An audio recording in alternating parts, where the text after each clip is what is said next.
बड़ा फख्र था, फौरन जवाब दिया, आपकी बात से बखूबी जाहिर है कि आप मुझसे हसद कर रहे हैं।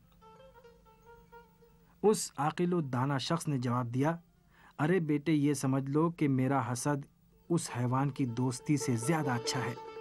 बेहतर होगा कि उस भालू का साथ छोड़ दो और अक्लमंद व बाशऊर इंसान से दोस्ती करो। उस पढ़े लिखे शख्स की नसीहत का लकड़हारे पर कोई असर नहीं हुआ और वो बदस्तूर भालू के साथ अपनी दोस्ती बरकरार रखे हुए था। एक दिन गर्मी के मौसम में लकड़हारे ने एक बड़ा भारी दरख्त काटने के बाद सोचा, थोड़ा आराम कर लूं। जैसे ही उसे नींद आई, एक मक्खी आकर उसके हाथ पर बैठ गई। भालू को अपने दोस्त की नींद खराब होना बर्दाश्त न हुआ। उसने बहुत कोशिश की कि अपने पंजे से मक्खी को भगा दे। मक्खी उड़ी, लेकिन थोड़ी देर बाद दोबारा आकर बैठ गई और इस मर्तबा उसके चेहरे पर बैठी और चलते चलते नाक पर बैठ गई।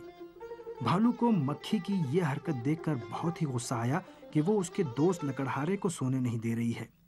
तैश में आकर उसने एक बड़ा पत्थर उठाकर मक्खी को मारना चाहा, लेकिन मक्खी तो उड़ गई।